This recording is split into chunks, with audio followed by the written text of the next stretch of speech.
उम्मीद करता हूँ कि आप लोग ईमानदारी से और पूरे डेडिकेशन के साथ अपनी पढ़ाई कर रहे होंगे। आज हम बात करेंगे हेलो एल्केन और हेलो एरिक्स के चैप्टर में ही एक क्वेश्चन है उसके ऊपर। तो चलिए फिर हम स्टार्ट करेंगे अपने क्वेश्चंस को। ईमानदारी के साथ पढ़ाई करिए, मेहनत से करिए, जो भी आप पढ़ाई करते हो मन लगा के करो।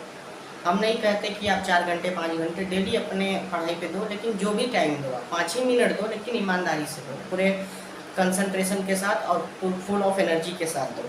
तो चलो फिर हम स्टार्ट करेंगे आज अपने इस क्वेश्चन को देखेंगे। इसमें बहुत आसान सा क्वेश्चन है।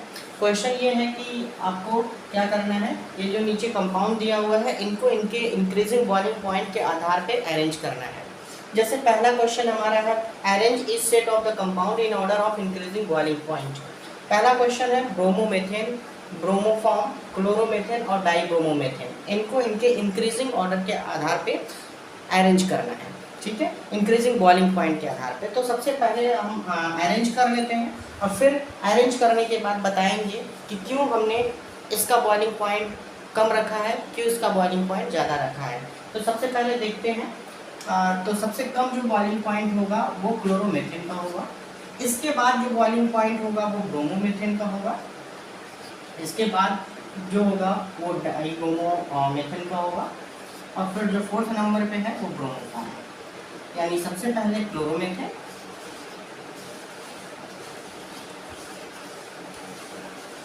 इसके बाद थोड़ा सा जो ज़्यादा बॉइलिंग पॉइंट होगा वो होगा ब्रोमोमेथेन। इसके बाद जो थोड़ा ज़्यादा बॉइलिंग पॉइंट होगा वो डाइब्रोमोमेथेन का होगा।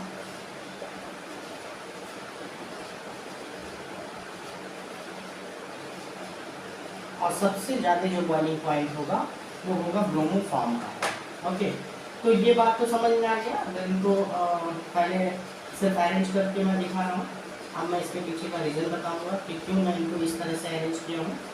तो देखिए, सबसे पहले अगर क्लोरोमेथेन का स्ट्रक्चर बनाया जाए तो कुछ इस प्रकार होगा। ये मेथिल ग्रुप है हमारा। ओके, इस तरह से क्लोरोमेथेन, मेथेन में ही मेथेन का फार्मूला क्या होता है, CH4 होता है। क्लोरो बोल रहा है तो एक हाइड्रोजन हटा करके क्लोरीन लगा दो आप, ये हो गया क्लोरोमेथेन। इसके बाद ब्रोमोमेथेन, सेम वही एल्किल ग्रुप CH3, यानी CH4 होना चाहिए मेथेन का, लेकिन वहाँ पे एक हाइड्रोजन हटा करके हम ब्रोमीन लगा देंगे तो ये ब्रोमोमेथेन हो गया। तीसरा है डाइब्रोमोमेथेन। डाइब्रोमो मतलब 2 ब्रोमीन लगेगा 2 हाइड्रोजन हटा करके। मेथेन के 2 हाइड्रोजन को हटा करके 2 ब्रोमीन हम लोग हटा लगा देंगे। देखिए मेथेन का क्या होता है फार्मूला, CH4 होता है। यहाँ पे डाइब्रोमो बोला है तो इसलिए हम यहाँ पे क्या करेंगे, 2 ब्रोमीन को हटा देंगे, सॉरी 2 हाइड्रोजन को हटा करके 2 ब्रोमीन लगा देंगे। उसके बाद जो अगला होगा वो ब्रोमोमेथेन है। ब्रोमोमेथेन, सॉरी ओहो, ब्रोमोफॉर्म लिखना था यहाँ पे, ब्रोमोफॉर्म। ठीक है, तो ब्रोमोफॉर्म में क्या होगा, ब्रोमोफॉर्म में 3 हाइड्रोजन हो जाएगा। ठीक है, सॉरी 3 ब्रोमीन हो जाएगा, 3 हाइड्रोजन हटा सकते, 1 ब्रोमीन, 2 ब्रोमीन और 3 ब्रोमीन लगा देता हूँ, 1 हाइड्रोजन अपना इस तरह से रहेगा। अब इसके आधार पे आखिर में बॉइलिंग पॉइंट इनका कम क्यों है, इनका सबसे ज़्यादा क्यों है, इसलिए क्योंकि देखिए अगर आप देखेंगे तो तीनों में एल्किल ग्रुप तो सेम है। यहाँ पे भी वही एल्किल ग्रुप है, यहाँ भी वही एल्किल ग्रुप है और यहाँ भी वही एल्किल ग्रुप है, यहाँ भी वही एल्किल ग्रुप है। फिर बात आती है कि इनका बॉइलिंग पॉइंट फिर कैसे हम कम और ज़्यादा बोल रहे हैं, इनके जो हाइड्रोजन ग्रुप लगे हुए हैं उनके आधार पे।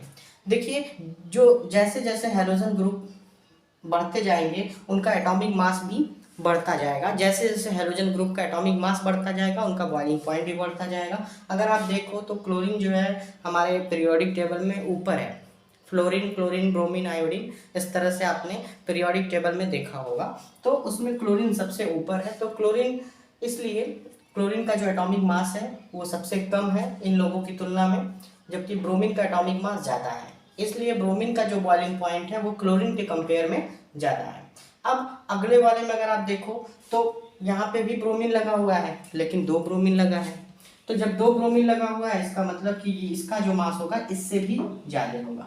तो ये जो डाइब्रोमो है ये क्लोरोमेथेन और ब्रोमोमेथेन की तुलना में इनका बॉइलिंग पॉइंट इन दोनों से ज़्यादा होगा।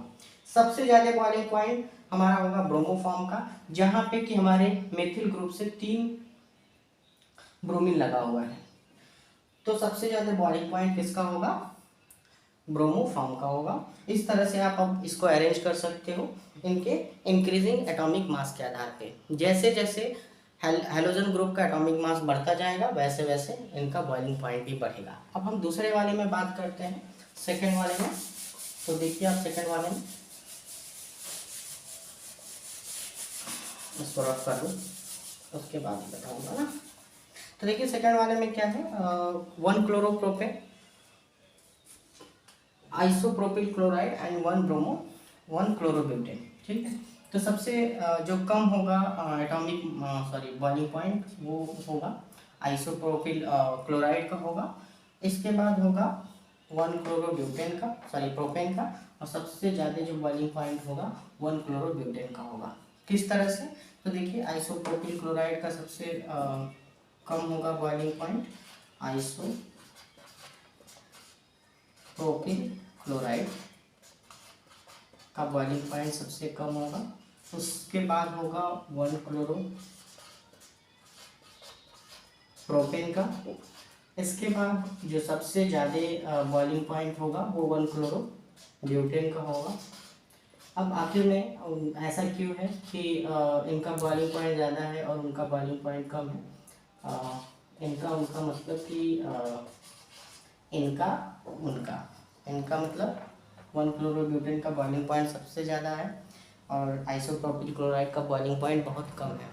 तो सबसे पहले इनका स्ट्रक्चर बनाते हैं और उसके बाद फिर समझते हैं। यहाँ पे देखिए आइसोप्रोपिल क्लोराइड है, तो आइसोप्रोपिल क्लोराइड में आप जानते ही हो कि किस तरह से होता है, 2 मेथिल हाइड्रोजन है, ये आइसोप्रोपिल क्लोराइड है। ओके, अब यहाँ पे अगर हम बात करें 1 क्लोरोप्रोपेन है, 1 क्लोरोप्रोपेन बोला है तो 1 नंबर का क्लोरीन लगा दो।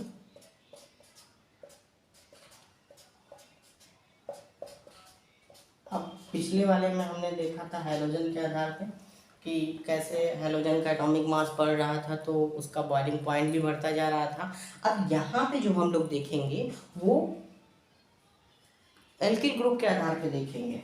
ठीक है, क्योंकि रीज़न ये है ना कि इन तीनों में देखिए तो हमारा क्या लगा हुआ है, क्लोरीन लगा हुआ है, यानी तीनों में हैलोजन ग्रुप सेम है। तो जब हैलोजन ग्रुप सेम है तो उनके आधार पे हम इसको इनके बॉइलिंग पॉइंट को क्लासीफाई नहीं करेंगे, हम क्लासीफाई करेंगे इनके एल्किल ग्रुप के आधार पे। तीसरा है 1 क्लोरोब्यूटेन, तो यहाँ पे मेथ 1 प्रोप यानी 4 कार्बन और क्लोरीन लगा दो। यहाँ पे हाइड्रोजन हम लोग लगा देते हैं। ठीक है, यहाँ पे हाइड्रोजन लगा दिया हम लोगों ने, यहाँ पे हाइड्रोजन, तो ये हाइड्रोजन। इसके बाद देखिए सबसे कम बॉइलिंग पॉइंट इनका इसलिए है क्योंकि इनकी जो साइज है वो इनकी तुलना में और इनकी तुलना में कम है।